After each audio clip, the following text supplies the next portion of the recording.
The U.S. needs to be speaking out, needs to continue to speak out, and put its money where its mouth is in terms of maintaining leadership with U.S. money for foreign aid overseas.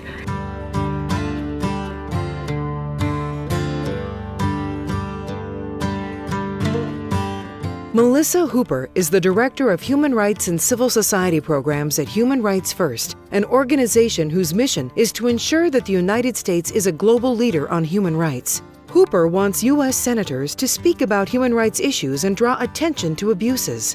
When we do have instances where you have a senator taking the Senate floor and mentioning, Vladimir Kara-Murza or another human rights defender who has been threatened, we have seen those people be released. That happens. And so I think that making a statement that this is a violation, that the U.S. does not condone it, and the U.S. will take action, that sends a message that is really strong.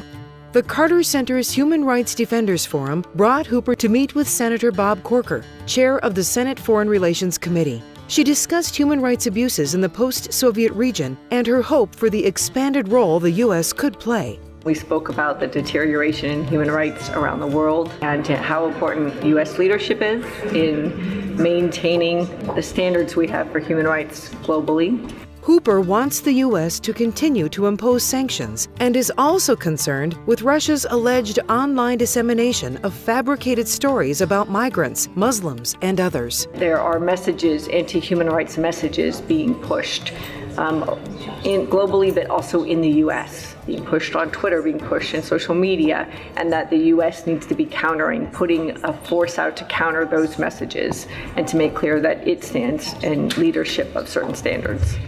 Hooper says Human Rights First closely follows situations such as the persecution of gay men by authorities in Chechnya, where news reports indicate that more than 100 have gone missing and at least 3 have been killed. Survivors reported enduring beatings and torture, as well as being forced to disclose the names of other gay men in the region. And so we hope that the U.S. will be helping to get people out when their lives are being threatened by a government that is acting with complete impunity in the region there.